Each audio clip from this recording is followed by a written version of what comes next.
on the village where we lived, we didn't have indoor plumbing. We didn't have water in the house. We didn't have bath facilities in the house. We had this big tin tub that we put on the kitchen wooden stove, and when the kids got a bath, the cleanest one went in and the dirtiest one came in last, which was usually myself. We didn't know, I guess, that the common thing was to have homes with indoor plumbing, and we didn't have it, but it was just normal for us. So you didn't think of it as something that was maybe dysfunctional in any way. You just was a normal thing.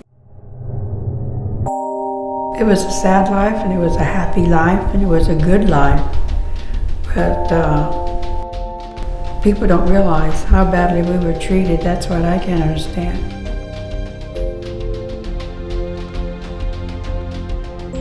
Back in the 1950s and 1960s, the federal government had a policy of assimilation where they wanted Native Americans and tribes to be assimilated into mainstream society.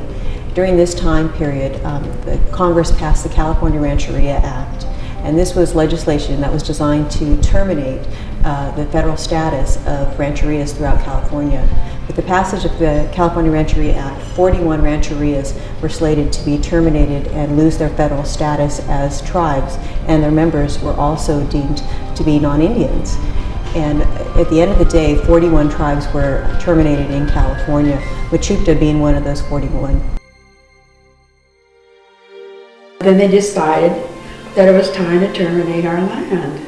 And to get that, to people to agree to it, they were going to put in indoor plumbing, they were going to put in water, Sidewalks and gutters. and a road down the middle. Narrow where the road was supposed to go. And what happened when they signed the pact to terminate, they were going like that. He wanted us to disband.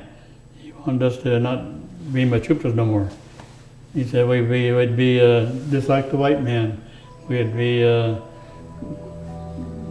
as one, you know. I mean, there was no such thing as a Mechoopda or no such thing as a white man.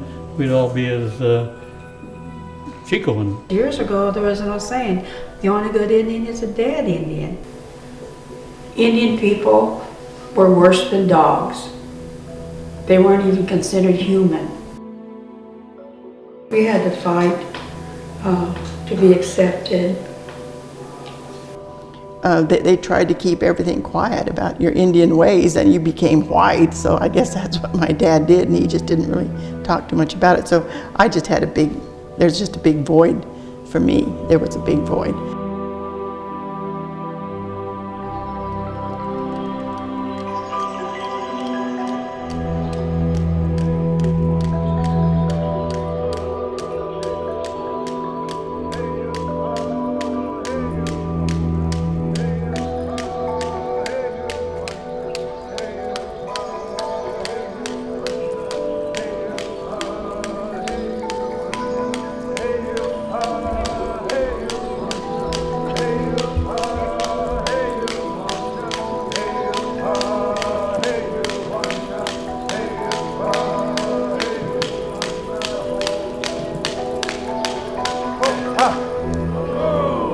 In 1992, the Mechoopda regained federal recognition, opening new horizons for the community's future.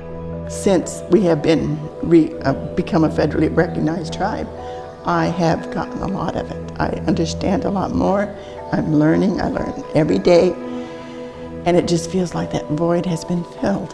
When I see the setup that we have, I know we have history, but when I see it in black and white and I hear the words, it just has a meaning that I can't even begin to explain. It's just fantastic. We feel it, and that's what you need, to feel the part of it that we thought was lost, but it wasn't. It was just laying quietly.